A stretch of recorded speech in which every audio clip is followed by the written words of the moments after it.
I'm Krista Cupp, and this is the NRA-ILA Grassroots News Minute for Friday, October 21st.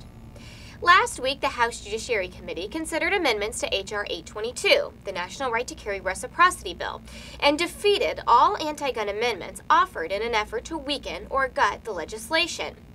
The legislation is an important program reform that will provide for the recognition of carry permits in all states that issue permits. Opponents of the bill proposed a number of anti-gun amendments that sought to use misdemeanor convictions to disqualify people from the benefits of the bill. All of these efforts were defeated, rejecting the anti-gun efforts to weaken the bill. Clearly, the majority of committee members believe that revocation of fundamental constitutional rights is not a legitimate punishment for misdemeanor violations. The committee will take up the legislation and vote on final passage when Congress returns from its recess. The legislation will be an important advance in the protection of the fundamental right to self-defense, whether at home or traveling throughout most of America. Full House consideration of this legislation is expected to happen in the next few weeks. For more detailed information on this bill, please see our fact sheet at www.nraila.org. And please contact your member of Congress today and urge their support for H.R. 822. You can call your U.S. representative at 202-225-3121.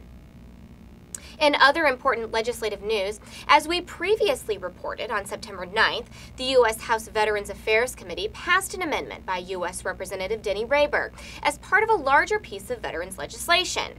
The Veterans Second Amendment Protection Act, which was added to H.R. 2349 as an amendment, will provide individuals receiving veterans benefits with added protection against loss of the right to possess firearms due to mental health decisions. The injustice of this process has long been criticized both by NRA and veterans groups. The current system disarms veterans and others receiving benefits based on a totally administrative process and without requiring any finding that the person poses a danger to himself or herself or to anyone else. The NRA-backed bill, also supported by major veterans groups such as the American Legion and Veterans of Foreign Wars, would provide that for purposes of firearm prohibition, a person subject to a mental health decision by the VA would not be considered adjudicated as a mental defective without a court finding that the person is dangerous.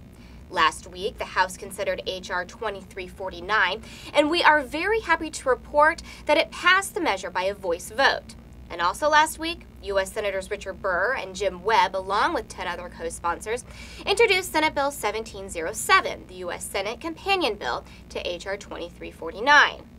Please be sure to contact your U.S. Senators and ask them to co-sponsor and support NRA-backed Senate Bill 1707.